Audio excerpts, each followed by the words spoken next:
And he still has control, and then he stood up and dumped by Sandy McCarthy. And a big check. The Flyers get the puck, and then a Ranger tackles McCarthy along the near side, and here we go. It's Quintal and McCarthy. So bout number 2.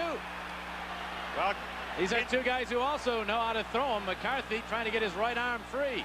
Quintal was one of the guys also ripped by John Muckler, so he is responded. He gets his left hand free. He was missing, though, over the top with most of those. McCarthy trying to go with the right. He hit the back of it, then he caught him in tight. Now the left from McCarthy.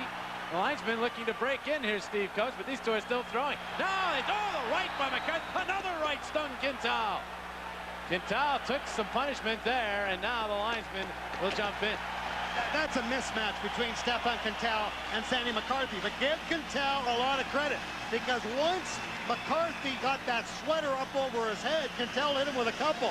But boy, did McCarthy come back after getting his arm loose and do a good job with Stephane Quintal. I tell you what, as a player, when you get ripped by your coach, you better respond, and Quintal certainly did that, because he was on the bad books as far as John Muckler was concerned in that last game.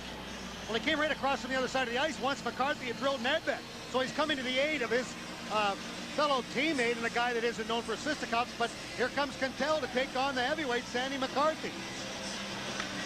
Quintal not in McCarthy's class in terms of being a fighter, although he isn't a bad fighter. But McCarthy, of course, one of the top pugilists in the NHL. And Quintal really got some good ones in before McCarthy took over at the end. It's an A fighter against maybe a B- fighter, as far as ranking is concerned. Quintal gets 2 for interference. He goes down again. At least one penalty coming up. Both referees have their arms up. Bill McCreary and Brad Watson. Both of them had their arms up at separate times for penalties. Stephane Quintal into it with Sandy McCarthy. I think there was an original on Quintal, but this is one of the guys that was challenged by John Muckler. Number 5 for the Rangers, Stephane Quintal. They said, look, you're 225 pounds, you're 6'3". If you don't play big, you're not going to play.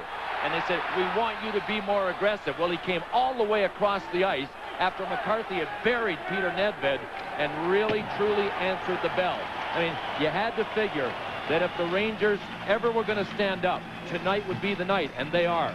John Muckler getting the response he wanted, some emotion. Check in with John Butchergrass. John, congratulations to Ron Francis, one of the good guys of this game. Ain't that the truth? And he's also done that as well as being one of the best defensive centers in the game. 85 career fighting majors now. Sandy McCarthy has had 100+ penalty minutes, 6 years consecutively, and after tonight's game he may already be there.